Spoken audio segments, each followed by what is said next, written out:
Hallelujah. ലൂക്കോസിന്റെ സുവിശേഷം അതിൻ്റെ 23-ാം അധ്യായം 1 മുതൽ 10 വരെയുള്ള വാക്യങ്ങൾ. അനന്തരം അവരെല്ലാവരും കൂട്ടമായി എഴുന്നേറ്റ് അവനെ പീലാത്തോസിന്റെ അടുക്കൽ കൊണ്ടുപോയി.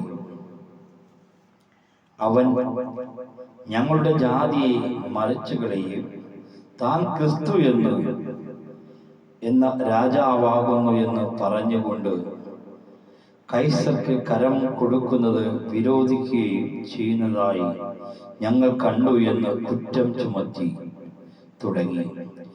പീലാത്തോസ് അവനോട്, നീ യഹൂദരുടെ രാജാവോ എന്ന് ചോദിച്ചതിന്, ഞാനാകുന്നു എന്ന് അവൻ ഉത്തരം പറഞ്ഞു. പീലാത്തോസ് മഹാപുരോഹിതന്മാരോട് പുരുഷത്തോടും, ഞാൻ ഈ മനുഷ്യനെ കുറ്റമൊന്നും കാണുന്നില്ല എന്ന് പറഞ്ഞു. മഹാപരിശുദ്ധനും സ്വർഗീയ പിതാവേ, നല്ല വചനത്തിനായി നന്ദി പറയുന്നു. കർത്താവേ, അവിടുത്തെ വചനമായി നിൽക്കുമ്പോൾ ജനത്തോട് സംസാരിക്കണം. ക്രൂശിൽമേൽ കാണുന്ന താരിതാ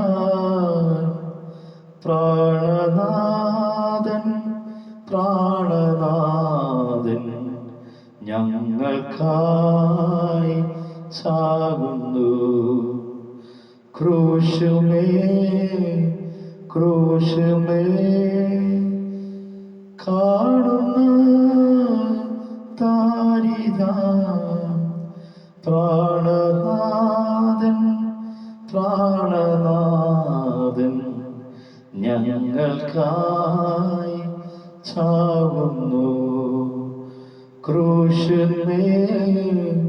ക്രൂശിന്മേൽ കാണുന്ന താരിതാ പ്രാണനാഥൻ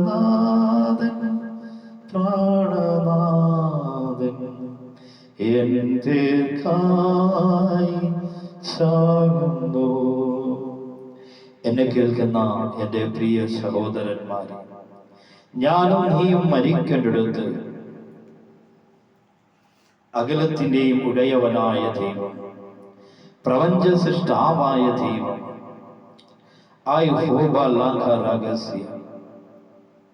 മനുഷ്യന്റെ പാപമോചനത്തിനായി പാപം പെരുകിയത് കാരണം ദൈവം മോശമുഖാന്തരം ന്യായപ്രമാണത്തെ നിയമിച്ചു. എന്നാൽ മനുഷ്യൻ ന്യായപ്രമാണത്തെ അനുസരിക്കാതെ വന്നപ്പോൾ, ന്യായപ്രമാണത്തിന് വിരോധമായി ജീവിച്ചപ്പോൾ, കൽപ്പനയ്ക്ക് വിരോധമായി ജീവിച്ചപ്പോൾ, പിതാവായ ദൈവം തൻ്റെ ഏകജാതനായ പുത്രനെ ലോകത്തിന് നൽകുവാൻ അവിടുന്ന് ലോകത്തോട് സ്നേഹം പ്രകടിപ്പിച്ച ഒരു പിതാവായ ദൈവത്തെ നമുക്ക് കാണുവാൻ സാധിക്കും. ലൂക്കോസിന്റെ സുവിശേഷം അതിന്റെ 23-4 മുതൽ 10 വരെയുള്ള വാക്യങ്ങൾ. പീലാത്തോസ് മഹാപുരോഹിതന്മാരോടും പുരുഷാരത്തോടും, ഞാൻ ഈ മനുഷ്യനിൽ കുറ്റമൊന്നും കാണുന്നില്ല എന്ന് പറഞ്ഞു. അതിനവർ, ഇവൻ ഗലീലയിൽ തുടങ്ങി യഹൂദയിൽ നിന്നും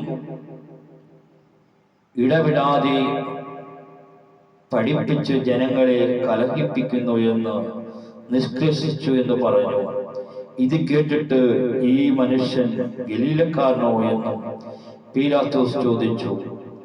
ഹെരോദോവിന്റെ അധികാരത്തിൽ ഉൾപ്പെട്ടവൻ എന്നറിഞ്ഞിട്ട്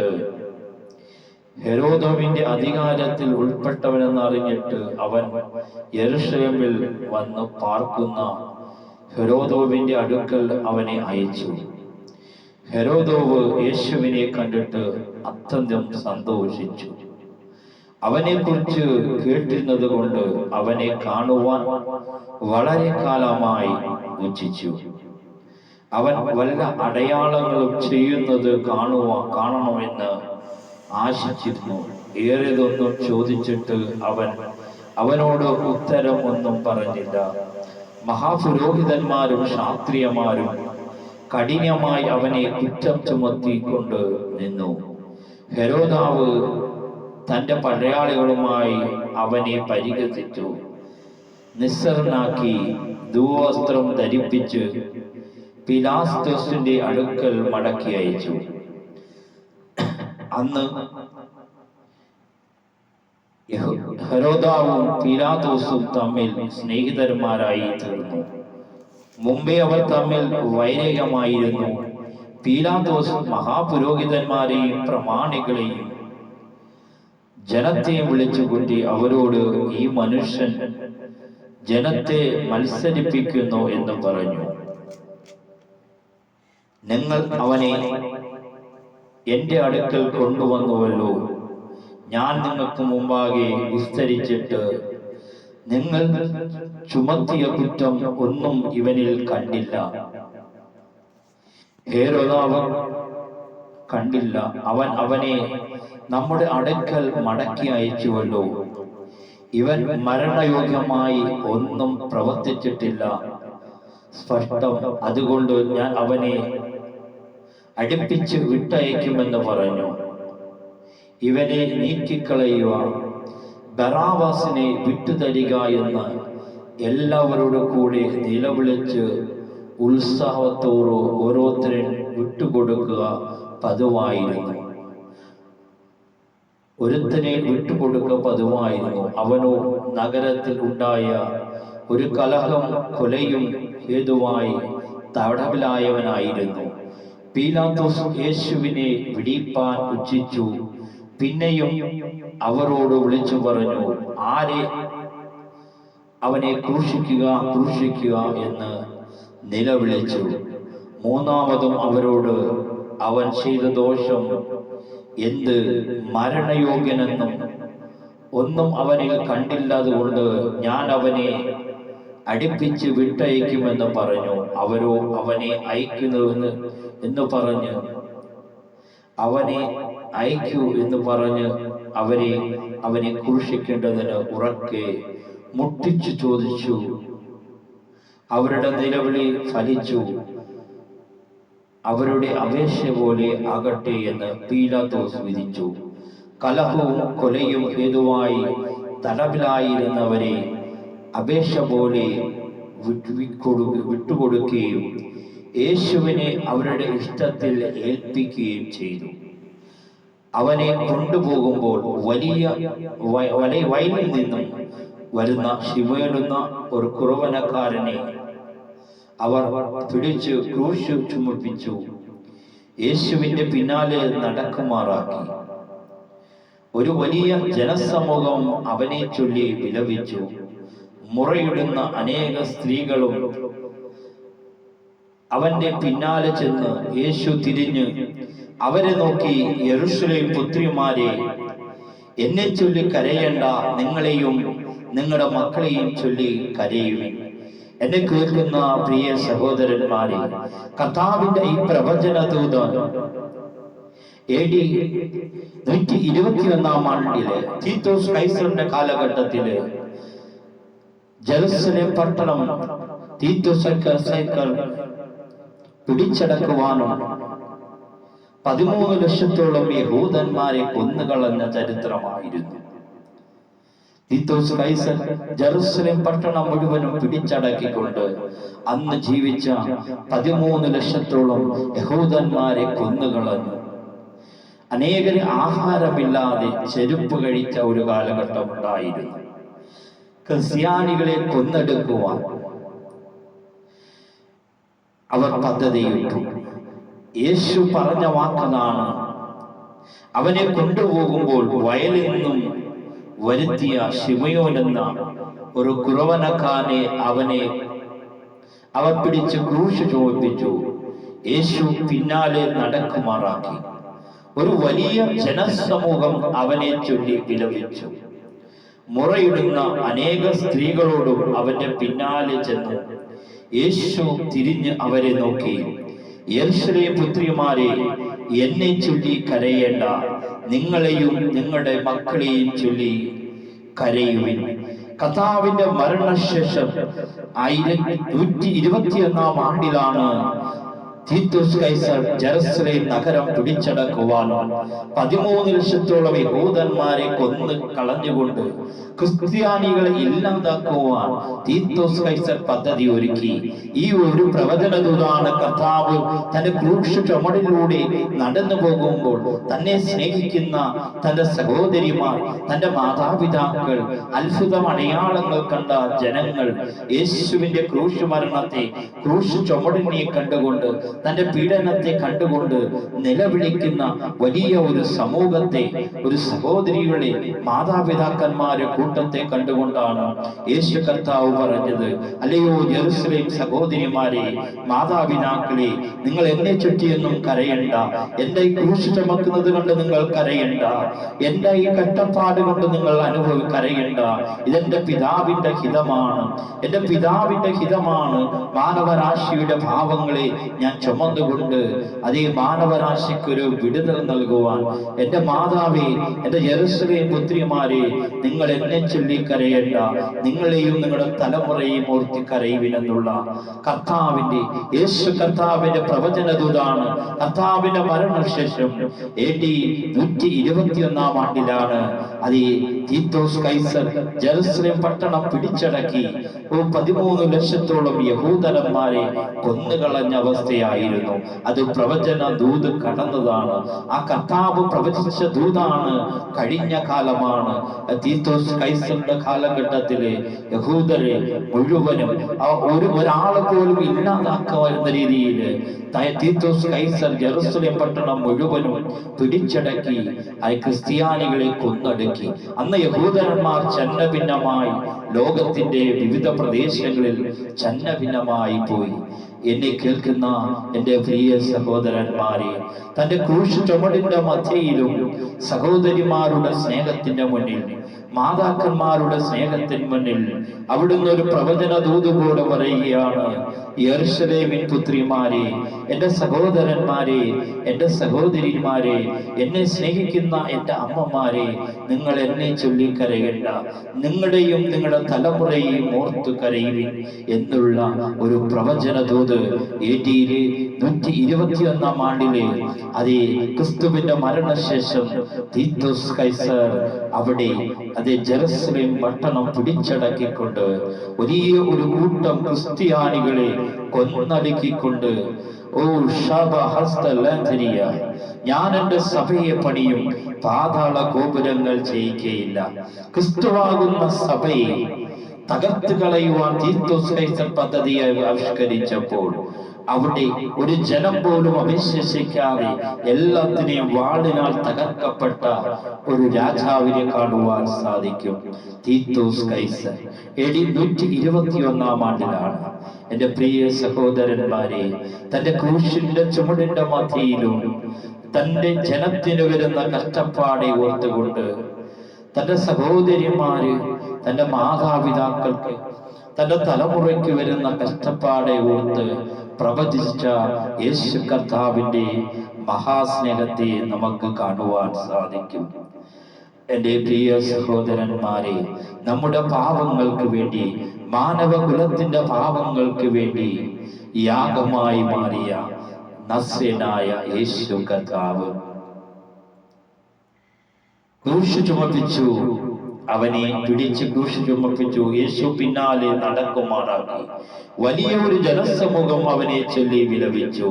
മുറയുണുന്ന അനേക സ്ത്രീകളും അവന്റെ പിന്നാലെ ചെന്നു. യേശു തിരിഞ്ഞ് അവരെ നോക്കി, യെരൂശലേം പുത്രിമാരെ, എന്നെ ചൊല്ലി കരയേണ്ട. നിങ്ങളെയും നിങ്ങളുടെ മക്കളെയും ചൊല്ലി കരയുവിൻ. മച്ചുകളും പ്രസവിക്കാത്ത ഉദരങ്ങളും മുലകുടിക്കാത്ത മുലകളും ഭാഗ്യമുള്ളവ എന്ന് പറയുന്നു. കാലം വരുന്നു, മലകളോട് ഞങ്ങളുടെ മേൽ വീഴുവിനെന്നും കുന്നുകളോട് ഞങ്ങളുടെ മൂടുവിനെന്ന് പറഞ്ഞു തുടങ്ങും. പച്ച മരത്തോട് ഇങ്ങനെ ചെയ്താൽ ഉണങ്ങിയതിന് എന്ത് ഭവിക്കുമെന്ന് പറഞ്ഞു. ദുഷ്പ്രവൃത്തിക്കാരായ വേറെ 2 പേരെയും അവനോടുകൂടെ കൊല്ലേണ്ടതിന് കൊണ്ടുപോയി. തലയോളം എന്ന സ്ഥലത്ത് എത്തിയപ്പോൾ അവൻ അവിടെ അവനെയും ദുഷ്പ്രവൃത്തിക്കാരെയും ഒരുത്തനെ വലതും ഒരുത്തനെ ഇടതുമായി ക്രൂശിച്ചു. എന്നാൽ യേശു, പിതാവേ, ഇവർ ചെയ്യുന്നത് ഇന്നതെന്ന് അറിയായക കൊണ്ട് ഇവരോട് ക്ഷമിക്കണമേ എന്ന് പറഞ്ഞു. അനന്തരം അവർ അവന്റെ വസ്ത്രം വിഭജിച്ച് ചുറ്റിട്ട് ജനം നോക്കിക്കൊണ്ടിരുന്നു. അവർ മറ്റുള്ളവരെ രക്ഷിച്ചുവല്ലോ, ദൈവം തിരഞ്ഞെടുത്ത ക്രിസ്തുവെങ്കിൽ തന്നെത്താൻ രക്ഷിക്കട്ടെ എന്ന് പ്രധാനികളും പരിഹസിച്ചു പറഞ്ഞു. പടയാളികളും അവനെ പരിഹസിച്ചു. അടുത്തു വന്ന് അവന് പുളിച്ച വീഞ്ഞ് കാണിച്ചു. നീ യഹൂദന്മാരുടെ രാജാവെങ്കിൽ നിന്നെ തന്നെ രക്ഷിക്കുക എന്ന് പറഞ്ഞു. ഇവൻ യഹൂദന്മാരുടെ രാജാവെന്ന് ഒരു മേലെഴുത്ത് അവന്റെ മീതെ ഉണ്ടായിരുന്നു.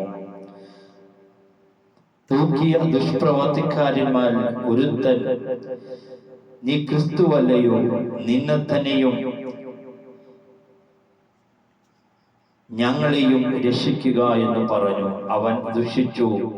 മറ്റൊരുവനോ അവനെ ശാസിച്ചു, സമശിക്ഷാവിധിയിൽ തന്നെ ആയിട്ടും നീ ദൈവത്തെ ഭയപ്പെടുന്നില്ലയോ? നാമോ ന്യായമായിട്ട് ശിക്ഷ അനുഭവിക്കുന്നു.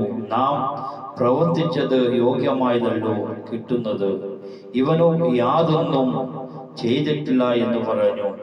പിന്നെ അവൻ യേശുവേ, നീ രാജ്യത്വം പ്രാപിച്ചു വരുമ്പോൾ എന്നെയും ഓർത്തുകൊള്ളണമേ എന്ന് പറഞ്ഞു.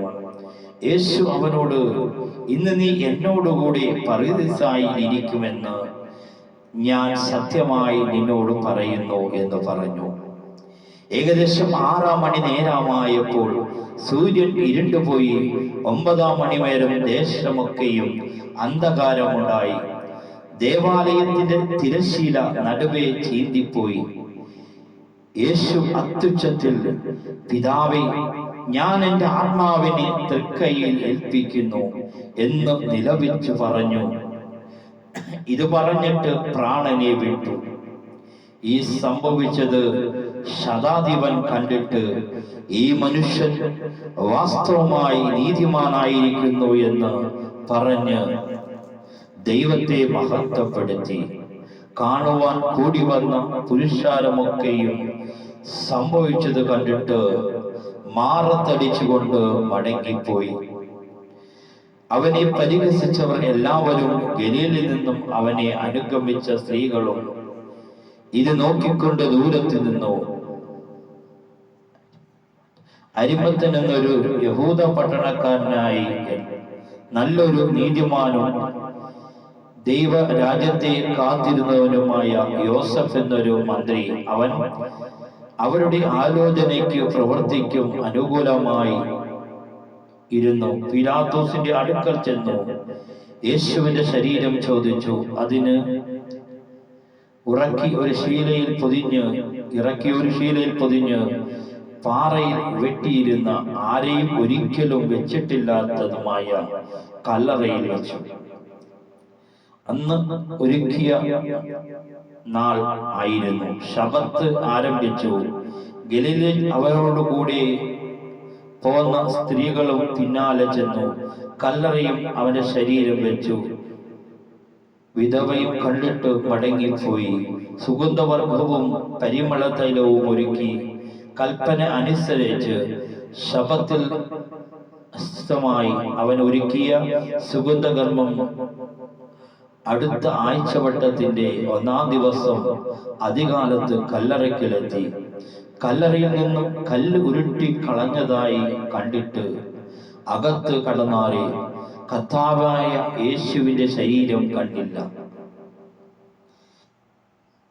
അതിനെക്കുറിച്ച് അവൻ ചാഞ്ചലിച്ചിരിക്കുമ്പോൾ മിന്നുന്ന വസ്ത്രം ധരിച്ച് 2 പുരുഷന്മാർ അരികെ നിൽക്കുന്നത് കണ്ട്, ഭയപ്പെടേണ്ട, മുഖം കുനിച്ചു നിൽക്കുമ്പോൾ അവൻ അവരോട്, നിങ്ങൾ ജീവനുള്ളവനെ മരിച്ചവരുടെ ഇടയിൽ അന്വേഷിക്കുന്നത് എന്ത്? എന്നെ കേൾക്കുന്ന എൻ്റെ പ്രിയ സഹോദരന്മാരെ, താൻ ജീവിച്ചിരുന്നപ്പോൾ തന്റെ ശിഷ്യന്മാരോട് പറഞ്ഞു, ഞാൻ മരിച്ചു അടക്കപ്പെടും, എന്നാൽ ഞാൻ 3-ാം ദിവസം ഉയർത്തെണീക്കുമെന്ന്.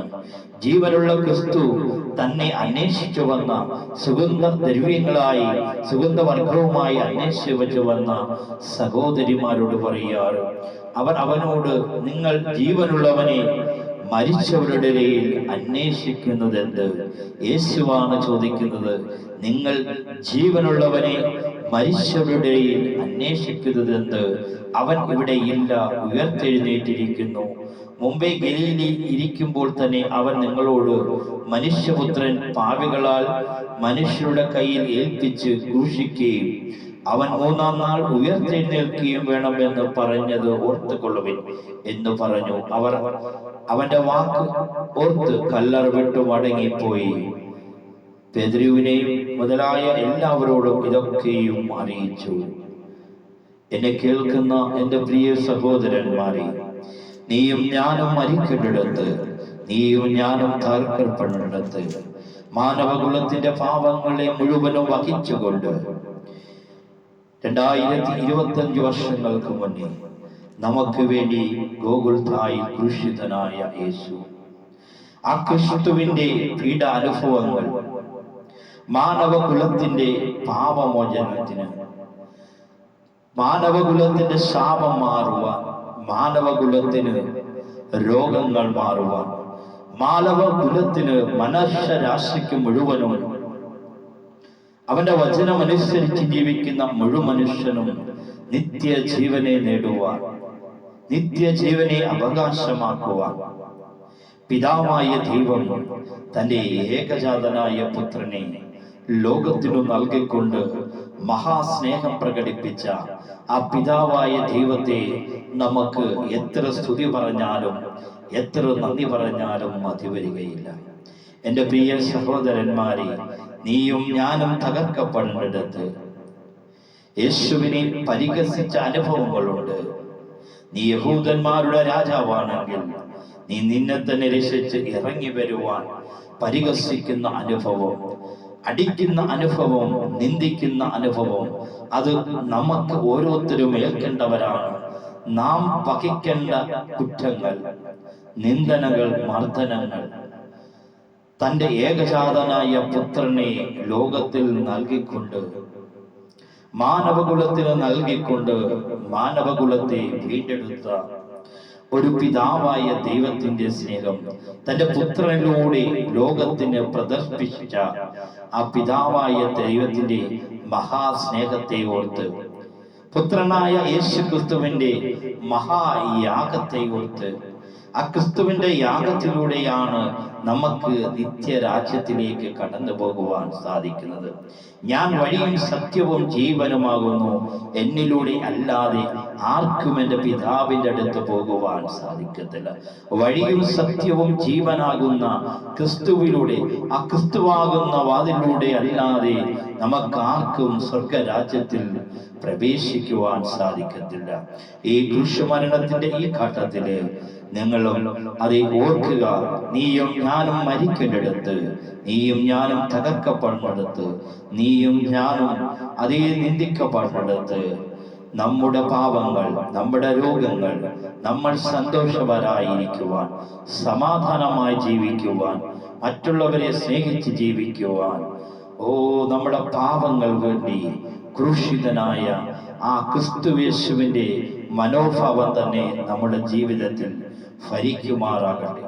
അവൻ ദൈവരൂപത്തിലിരിക്കെ ദൈവത്തോടുള്ള സമത്വം മുറുകെ പിടിക്കാതെ ദാസരൂപം എടുത്ത് തന്നെത്താൻ ഒഴിച്ച് മനുഷ്യനായി വിളങ്ങി.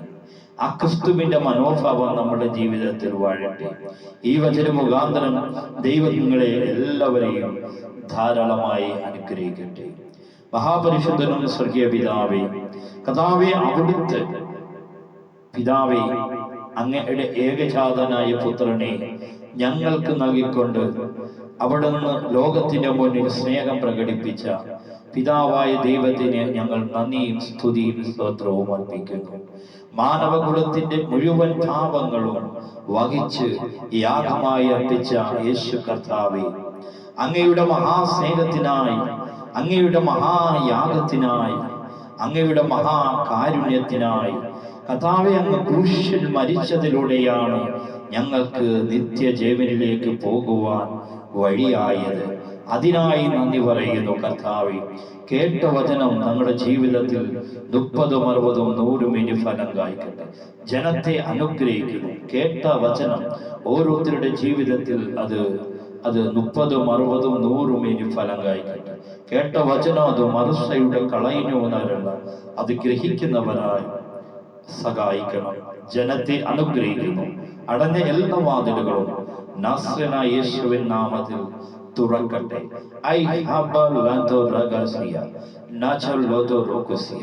ജനത്തെ അനുഗ്രഹിക്കുന്നു യേശു ക്രിസ്തുവിന്റെ മഹാധന്യമുള്ള നാമത്തിൽ പിതാവേ, ആമേൻ. ദൈവം എല്ലാവരെയും ഈ വചന മുഖാന്തരം അനുഗ്രഹിക്കട്ടെ. God bless you.